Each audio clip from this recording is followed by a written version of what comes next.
In this video, I want to talk to you about the mystery of salary negotiations and who's getting paid what. It's another one of those skills, like investing and super and doing your taxes, that we don't talk about in high school or even university. And so suddenly when we get stuck in the workforce, we have to deal with salary negotiations and we're not usually equipped to deal with it. And unless we've got a friend or a family member or a helpful colleague who's willing to talk to us about the process that they've gone through in the past for their own salary negotiations, it's really hard to know where to start.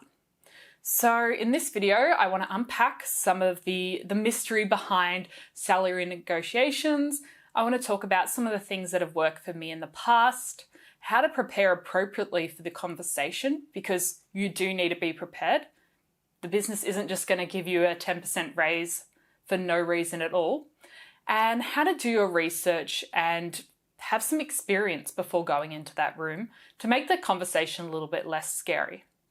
I'm also going to leave you with 3 of my favorite books when it comes to salary negotiation and negotiation in general, because it is an important life skill when it comes to our friendships, our family, every other thing we do in our life.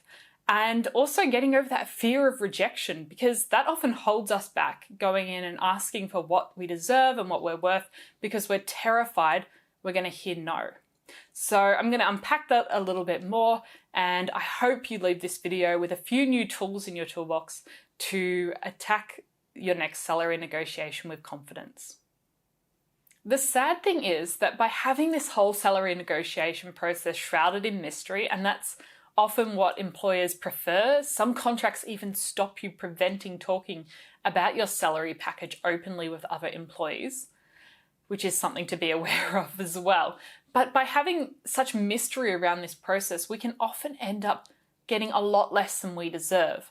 And that has a massive impact over the course of our working career, in terms of career advancement, in terms of our personal skills and developments, in terms of reaching our financial goals and our superannuation. So it is a really important skill to focus on, especially early on in your career. The first thing I want to talk to you about is the fact that you actually have to make your case.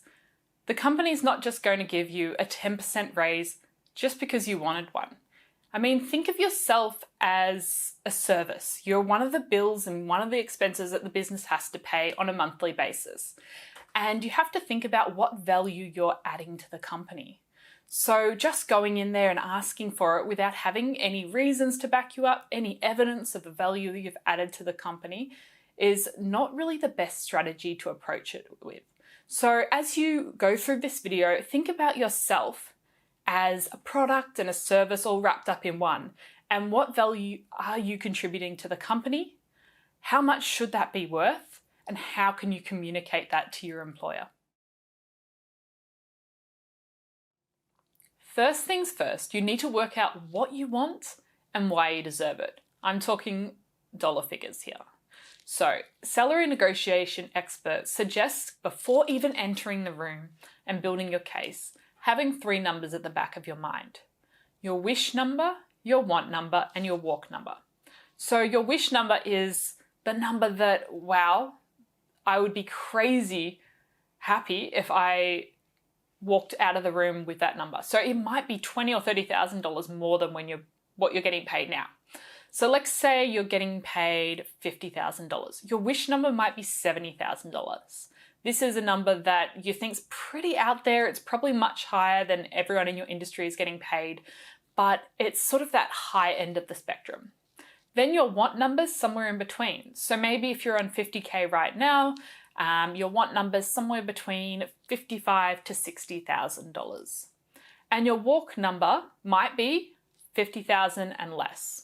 So I mean, most people don't come out of a salary negotiation with less than they're currently on unless they come up with some other compromise or switch to part-time. But this is the number where you're not going to walk out of the room during the conversation, but this is the number where you're going, hey, I'm not going to accept any less than this, or I don't want to compromise because I know that I've done a lot to sort of contribute to the company. I've looked at comparable industry pay, and I know that I'm being underpaid, and I could with my current skill set and experience, get another job in the industry that would pay me more than this current amount. So that's your walk number.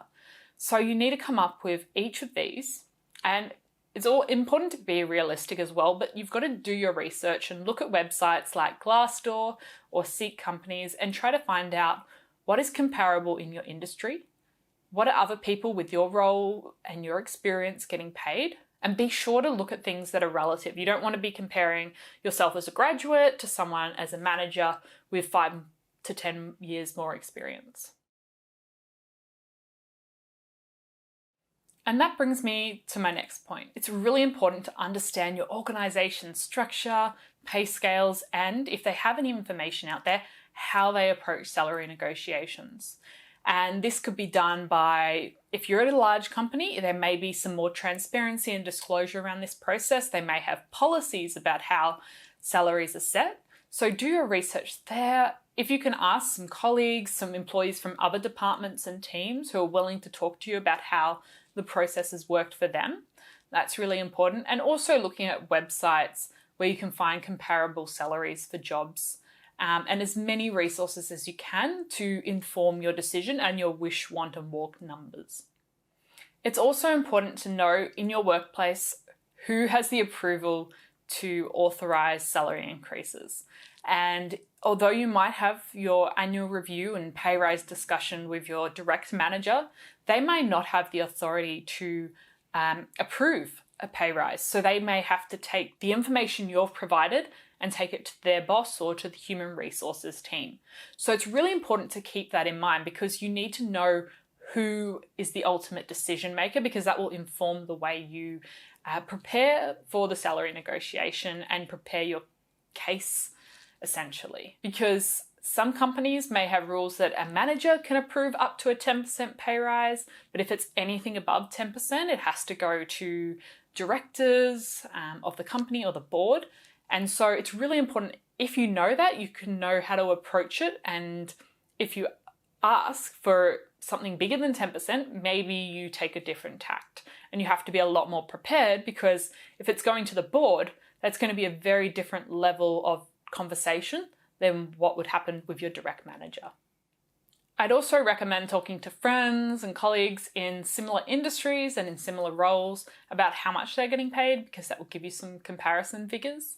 And don't forget to Google. Just Google the name of your role and salary figures, and you may find online forums or articles where people have anonymously posted their salary. You've obviously got to take these with a grain of salt, but it starts to give you an understanding of what the going rate is for your role.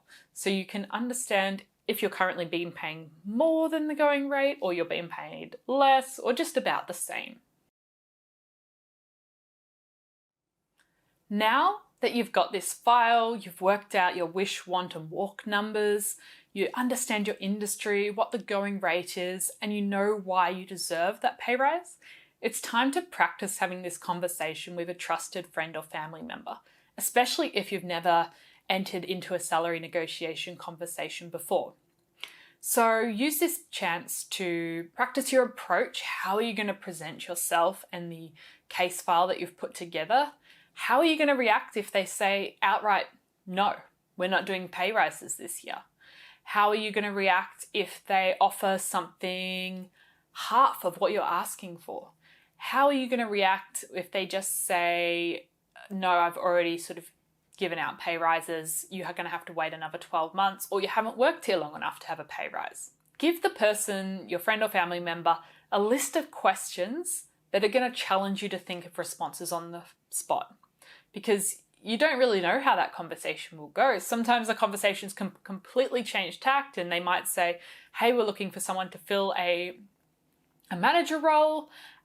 Or it might be, hey, we're downsizing. We're actually going to reduce staff. Are you interested in redundancy? You just don't know which way the conversation will go. So it's important to practice with a trusted friend or family member, and practice asking for what you want and telling them why you want it, why you deserve it, and how that's going to benefit the company.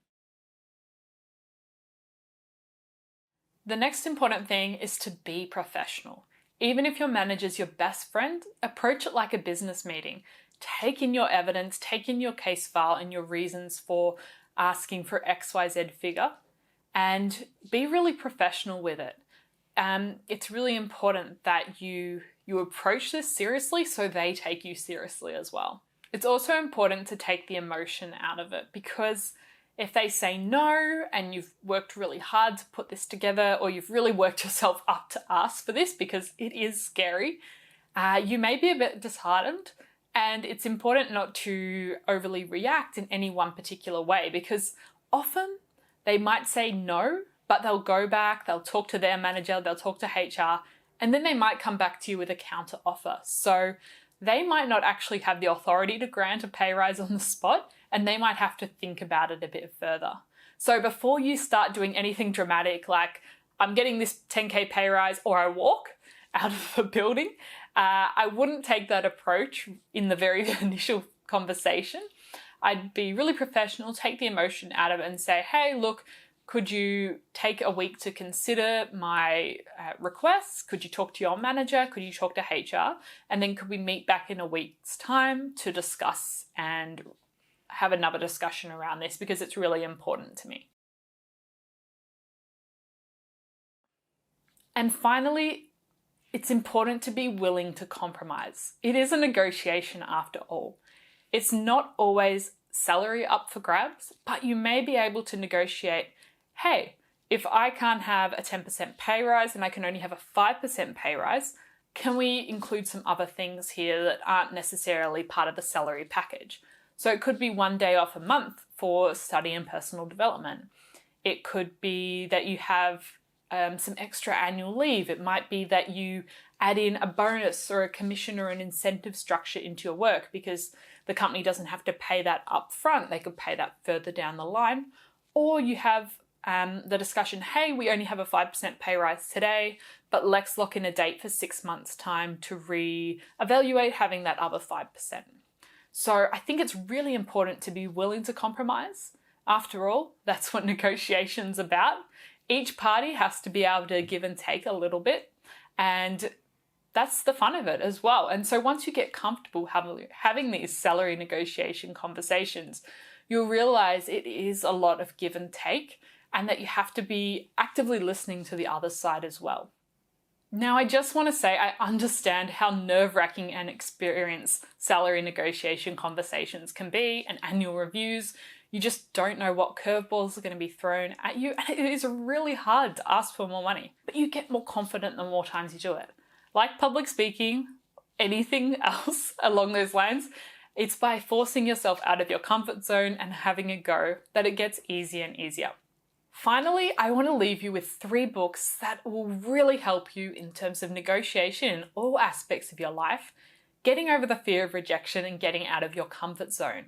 So, the first one is called Getting to Yes, and this is a fantastic book put together by Harvard negotiation professors, world experts in their field, and this is really good when it comes to business, negotiations, and different skills and tactics that you can use. And I think that one's a really beneficial one. That is bestseller, so you might enjoy that one. The second one, which looks more at the emotional side of negotiation, and it's by a former FBI negotiation specialist.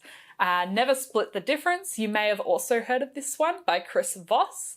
He is a pretty cool dude, and some of the stories are really interesting about hostage negotiation situations, but he talks about it in terms of real life practical application and the idea of tactical listening and really hearing what the other person has to say and what they need to get out of the conversation as well.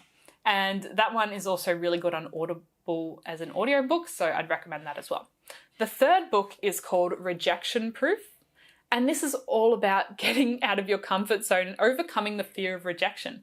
Because as humans, we're really scared of people saying no to us, so we just don't ask the question in the first place. But the thing is, you don't get what you don't ask for, and I think that's a really important exercise. One of my friends actually took on some of his challenges, which are quite interesting in terms of getting yourself over that fear of rejection. So I'd highly encourage all of those books. I'll link to them below the video. In terms of just getting out of your comfort zone and getting comfortable with being uncomfortable. And I really hope these resources help you when it comes to your next salary negotiation, and I'd love to hear how it goes.